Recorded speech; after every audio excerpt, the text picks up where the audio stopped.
കുടി. അല്ലേ, ഇപ്പൊ റസിയയുടെ ആമ്പടുന്നോന്റെ കാര്യം തന്നെ അങ്ങ് എടുത്താട്ടെ. വല്ല കാര്യമുള്ള കേസാണോ അത്? പരാതിക്കാർ പോലും ഇല്ലാതെ കുത്തിപ്പൊക്കി ഒരു കേസും കൊണ്ട് വല്ല കാട്ടിലും കയറി കിടക്കേണ്ട ആവശ്യമുണ്ടോ അയാൾക്ക്? പിന്നെ വനവാസം ജാതകാസ്പദമാണ്. സാക്ഷാ ശ്രീരാമേന്ദ്രനെ കണ്ടില്ലേ? എന്തിനാ?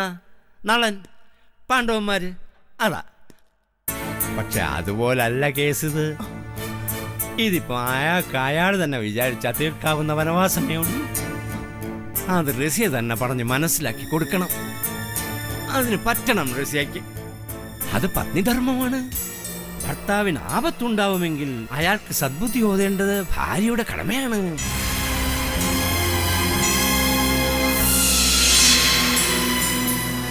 ആപത്തോ? എന്താ ആപത്ത്? അതെ, ആപത്ത് തന്നെ. അയാളുടെ ജാതകം ഒന്ന് പരിശോധിച്ച് നോക്കണം. ലഗ്നാൽ ചൊവ്വയും ഗുളികനും ആരൂഢത്തിൽ ഇരിപ്പാണോ എന്നൊരു സംശയം. യോഗമനുസരിച്ച് അപമൃത്യു വരെ ആവാം. പക്ഷെ പേടിക്കണ്ട, റസിയയുടെ ജാതകം ഞാൻ കണ്ടിട്ടില്ലെങ്കിലും എനിക്ക് ഉറപ്പാ അതിൽ വൈദവ്യയോഗം കാണത്തില്ല. റസിയയ്ക്ക് അയാളെ രക്ഷിക്കാൻ കഴിയും. റസിയയ്ക്ക് മാത്രമേ അയാളെ രക്ഷിക്കാൻ കഴിയൂ. അതാണ് പ്രോഷിതോ ധർമ്മകാര്യാർത്ഥം പ്രതീക്ഷോ അഷ്ടൗ നരസമ വിദ്യാർത്ഥം ഷഡ് യശോ അർത്ഥം വാ കാമാർത്ഥം ത്രീംസ്തു വത്സാരാൻ എന്നാണ് പ്രമാണം. എന്ന് വെച്ചാൽ തീർത്ഥാടനത്തിന് പോകുന്ന ഭർത്താവിനെ ഭാര്യ 8 വർഷം കാക്കണം. വിദ്യയ്ക്കോ കീർത്തിക്കോ ആണ് പോണതെങ്കിൽ 6 വർഷം. പിന്നെ വേറെ ഭാര്യയുടെ അടുത്തേക്കാണ് പോണതെങ്കിൽ 3 വർഷമാകാം. പക്ഷെ മരിക്കാൻ പോയവനെ കാത്തിരിക്കരുത്. പോണം, വേഗം പോണം, പോയി രക്ഷിക്കണം. അതാ വേണ്ടത്. ഞാൻ പറയുന്നത് മനസ്സിലാവുന്നുണ്ടോ റസിയയ്ക്ക്?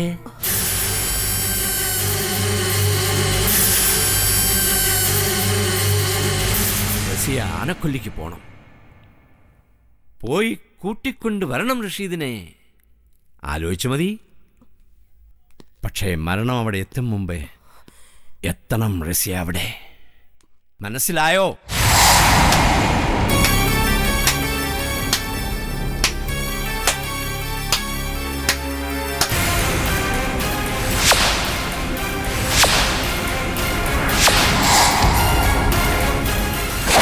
പിന്നെ പരാക്രമം സ്ത്രീകളോടല്ല വേണ്ടു എന്നും പ്രമാണമുണ്ട്. പിന്നെ മരുന്നിന് പകരം വിഷം കൊടുക്കുന്ന വൈദ്യനെയും കോടതിക്ക് പുറത്ത് കേസ് തീർക്കുന്ന വക്കീലിനെയും കണ്ണു രണ്ടും കുത്തിപ്പൊട്ടിച്ച് തല മൊട്ടയടിപ്പിച്ച് മുതുകത്തോട്ടൊരു കരിഞ്ചുട്ടി കോലും കെട്ടിവെച്ച് നാൽക്കവലെ കൊണ്ട് നിർത്തിവെച്ച് കൊല്ലാവുള്ളോന്ന് വേറെയും പ്രമാണമുണ്ട്. നീ വാടി റസിയെ, നിനക്ക് വേറെ പണിയില്ലയോ? അല്ലേ, നിനക്കിത് എന്നാ പറ്റിയതാ? ഇവള് പോണുണ്ട് സാറേ ആനക്കൊല്ലിക്ക്. പക്ഷേ ഇപ്പോഴല്ല, ഇവളുടെ ഇക്കാക്ക അവിടെ 100 ഏക്കർ ഏലത്തോട്ടം വാങ്ങുന്നുണ്ട്. അപ്പൊ ഭർത്താവിനെ സഹായിക്കാൻ വേണ്ടി പോകുന്നുണ്ട്. ചുമ്മാ വെട്ടല്ലേ സാറേ, ഉള്ളിൽ ചൂട് കാണും. ഇത് കുടിക്ക്, നടക്കടി.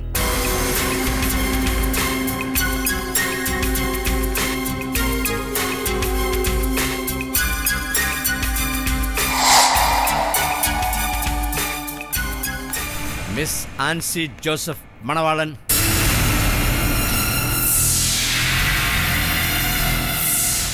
മണപ്പുറത്തെ കുഞ്ഞ്, നിന്നെ ഞാൻ മനസ്സിൽ കുറിക്കുക. ഇത്തിരി ഓവർ സ്മാർട്ട്നെസ് ഉണ്ട്. സാധാരണ പെണ്ണുങ്ങൾക്കില്ലാത്തൊരു തലതിരിപ്പ്.